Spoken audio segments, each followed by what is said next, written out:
जय जगन्नाथ जय श्रीराम। मंचस्थ समस्त अतिथिवृंद एवं मंच आगे बसी आलमपुर पंचायत समस्त माँ मौसी गुरुजन मान मोर प्रणाम। आलमपुर पंचायत 1992 मसीह गठन होता दुखद परितापर विषय। दीर्घ 30 वर्ष परिश्रम कर आपण आशीर्वाद बहुमत निर्वाचित होते आपण प्रतिश्रुति रक्षा करने संपूर्ण भाव में वर्तमान मंत्री और पूर्वतन मंत्री पुत्र बाधक साधुंट माननीय मुख्यमंत्री जहाँ ग्राम पंचायत उन्नति करने से सब कार्य बाधा सृष्टि कर नमूना अस्तरंगर उकुड़ई ठारू दुई चंदिया सुनमी बंध पूर्ण केबे बेगुनिया बस्तर ठारू उकुड़ई को रास्ता केबे जो खेल पड़िया आज मीटिंग होउची से खेल पड़िया 12 वर्ष 24 मसीहा होई गला उच्च शिक्षित मंत्री थाई मध्य ताहा पूर्ण होई पारि नाही एहार जवाब रखिबे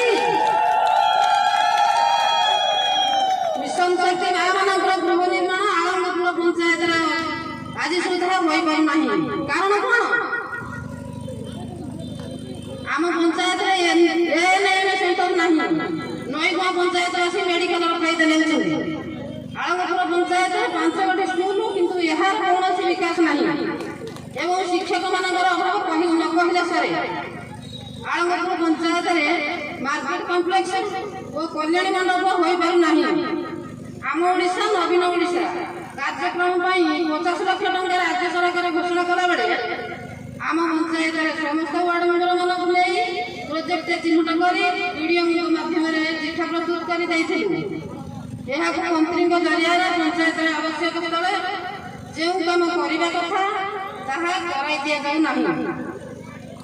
ऐशांचल विद्यापीठ को अणदेखा आम पंचायत पीवा पानी समस्या रही माननीय मंत्री को अनुरोध आलमपुर पंचायत विकास करने सहयोग हाथ बढ़ाइले आलमपुर पंचायतवासी चिरऋणी रहिबे। ये कही वक्तव्य शेष करुछि।